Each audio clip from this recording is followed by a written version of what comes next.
Hi, this is the third video that's part of the Real Person Guide to Losing Weight.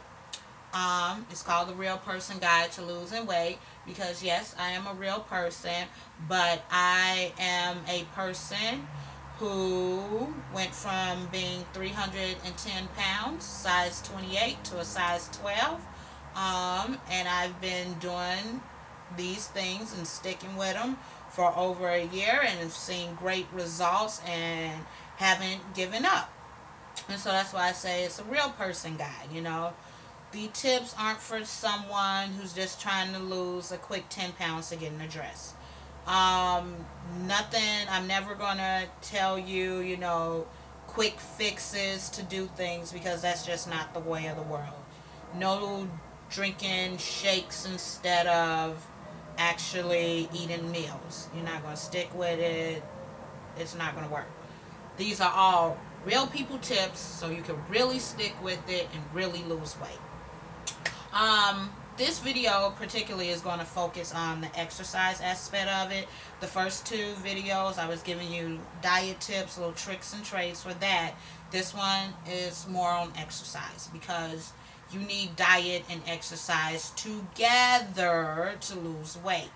Can't have one without the other. You need them both. You need them both if you really, really want to see results. They go hand in hand. In addition to losing, weight by exercising and getting in shape and things like that, exercise is just overall good for the personality. When you start to work out, you will find yourself feeling more energized. You'll find yourself feeling happier than on the days when you don't work out. You will get to a point where you look forward to your workout. And I know that sounds crazy, especially if you haven't worked out or you just started and trying to figure out what to do. I know it sounds crazy, but you will get to a point where you look forward to your workout. That's the stage that I'm in now. I've been doing this so long. I just started a new workout program.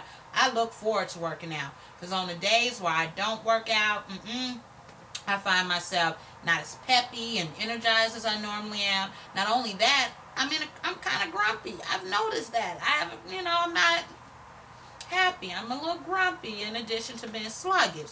So exercise is good for the personality as well.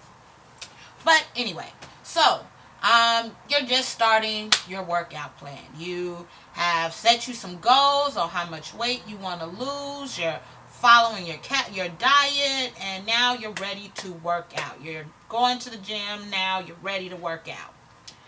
Number one, and the most important thing I tell everyone, when you are starting to work out, set realistic goals. The same way you did for your diet is the same thing you need to do for your exercise. If you are someone who has never ever worked out and you walk into the gym and you're going to the treadmill and you're ready to get on it and work it out and run, and you see the little cardio bunny next to you going at it at a speed of 7 with an incline of 5, and you think you're going to do that, no, not going to happen. You're not going to do that. And if you go in there thinking that's what you're going to do, you're going to fail. Not only are you going to fail and only do it maybe for like 30 seconds or a minute, it's going to kind of deter you from exercising because, you're just like, I'm tired, I'm over it, it's too much work. You need to go in there with realistic goals. You've never worked out, you don't run, you don't do anything. You need to figure out a pace. If you're using a treadmill or the bike, whatever, you need to figure out a pace that gets your heart rate up, gets you sweating, gets you out of breath. It's basically to the point where you find it that, it might be a little difficult to speak a little bit. Definitely can't sing, but it's a little difficult to speak because you're out of breath and you're working and your heart rate is up and you got the sweat pouring. You need that, and you need it to be at something that you can stick to for at least 30 minutes. You must do at least 30 minutes. I tell everyone that. It takes 30 minutes, at least 30 minutes. Now, I'm not saying go get on a treadmill if that's the machine you just chose to do it at a speed of 1 because you never, no, no. Speed of 1 might not get you there. You gotta, go faster. But you'll know when you get on the machine. The machines are there. Press the buttons, adjust it. Now, if you are someone who got on there and the speed of 1 was enough to get you out of breath and your heart is pounding and all of that, then start there. Most cases, that's not us. In most cases, you can probably start at like a 2.5 and it'll get you up there. It's challenging enough for your body to work off and burn some fat. As time go on, you go ahead, increase the speed, increase the incline, and you'll do things because you don't want to do the same thing too long. Your body gets used to it. So now maybe you've been doing 2.5 speed for an hour. Your body's used to it. You've been doing it maybe 2 weeks. Go ahead, get in there. It's time to increase it. Go ahead and increase it up to 3, maybe even 3.5. Challenge your body, and that's what you want to do. So never go in there and try to do what the person next to you is doing because what they do is working for them.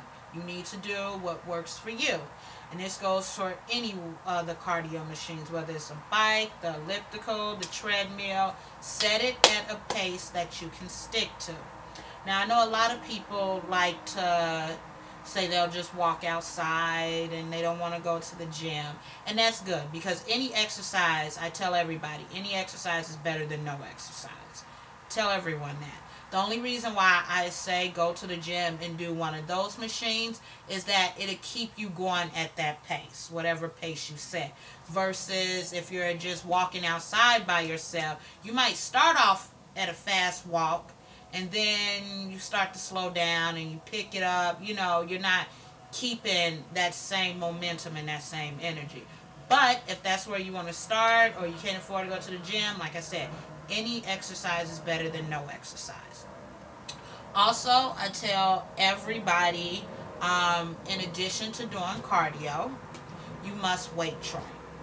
Because as you're dieting and doing cardio exercises, not only is your body, burning off fat, a lot of times it's burning off lean muscle.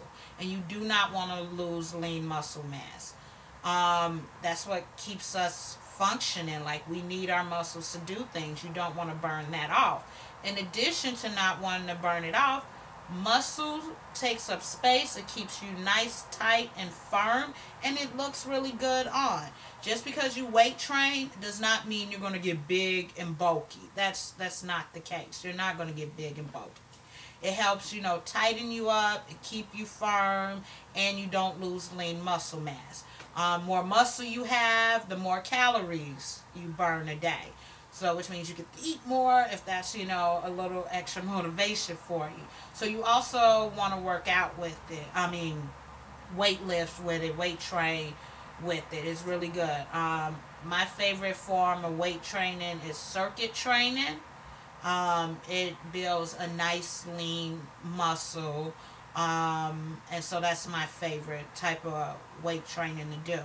Because like I said, if you're a 310-pound person and you start losing weight, we all know that's a lot of weight to lose, and you start getting extra saggy skin and all of that, versus if you start weight training right away while you're doing your cardio, while you're eating healthy or cutting calories and you're weight training and building muscles, it also tightens the skin and give you a nice firm look, so you won't have as much extra saggy skin and all of that, because our skin will snap back. That's what it does. You just got to work it and shape it to do that versus just letting it go on its own. So weight training is important.